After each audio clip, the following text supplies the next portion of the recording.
Hi, I'm Chris Direwalt, and it's time for Power Play. Hi, Internet. What have you been up to? If you were watching what President Obama has been doing, he has been trying very hard to seem like a very vital force. Before he went away on vacation for shave ice and a little body surfing, he went and kind of fake normalized our relations with Cuba.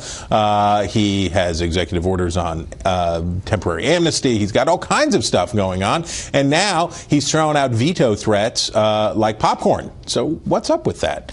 People who are likely to know include Matt Schlapp, who helped George W. Bush navigate sometimes the lame duck phase of a presidency. He is a Republican. He is the chairman of the American Conservative Union, which is a pretty big deal, and he also is a principal at Cove Strategies. Joe Losinji is a Democrat. He works at the Chatterton Group, and he's a pretty big deal too. So, Joe, here's a question: being a lame duck can be liberating. The president in interviews says he feels liberated. He can do what he wants. Yeah. Obviously, his threat to veto the Keystone Pipeline, if passed, something, by the way, that is widely popular with Democrats, especially labor Democrats, that's something he probably wouldn't have done before the election last year, right? Well, he's definitely ramped up the rhetoric on vetoes and talking about it a lot more, because the Senate was a nice little sort of stopgap for him if things came out of the House, and now that's gone.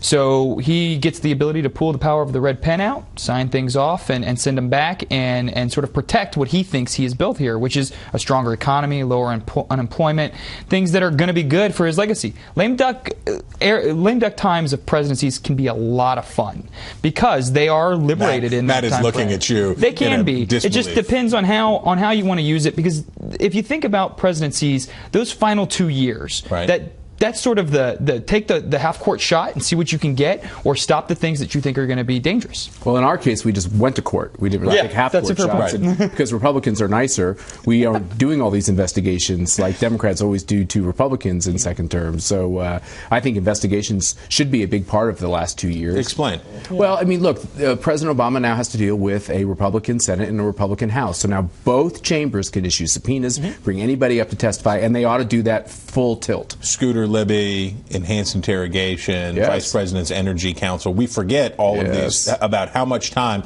the White House had to spend fighting over this email release, the other thing. That did go on. A lot of us had to walk up and go see Mr. Waxman and his committee and talk about things. And did you have to do that? I did. It's very painful for staff to do that. They have to hire lawyers at their own expense.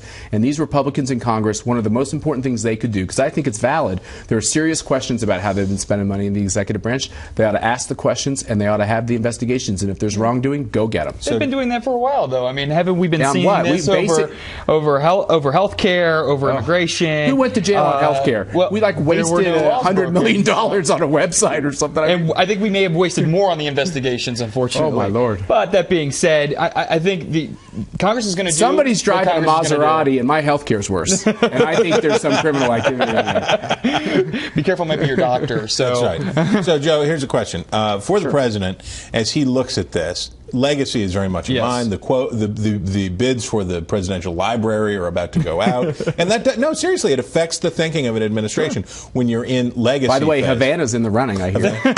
The question, Joe, is as he looks forward, he doesn't have to care as much about his party, and he always had sort of a reputation. The president always had a reputation of eating alone. That he doesn't have to care as much about his party. At what point, though, does the 2016 election and nominating process for Democrats start to impinge on him? I think obviously we're waiting on a large announcement, and whether or not Hillary decides to do this or not. Going to run? There's a lot of people sitting in the wings waiting to hear that. I think, listen, he knows what he has done over the past 8 years to build his legacy, and he knows that a lot of it needs to continue on into the next presidency. And with a Republican Congress, it's going to be really hard if there's a Republican presidency as well. Not too much. Healthcare, immigration, these are all things that. But he wants a Democrat to succeed. Of course, Hillary Clinton to succeed. Well, he wants a Democrat to succeed him. So whether or not Hillary decides to run may influence what he does. Hillary Clinton wins if the American years. people think a third Obama term makes sense. That is a great political line to start building right now. Hillary Clinton's going to run her own campaign if she does decide to do it. And there's a lot of other Democrats out there in the wings waiting to get in the mix. John McCain's presidency has been a great ride. Guys, we thank you very much for your time. I'm Happy New Year. Thanks for being with us. And you, having us. Internet, thank you for stopping by. We certainly appreciate you. We hope you will stop back by for another installment of Power Play real soon.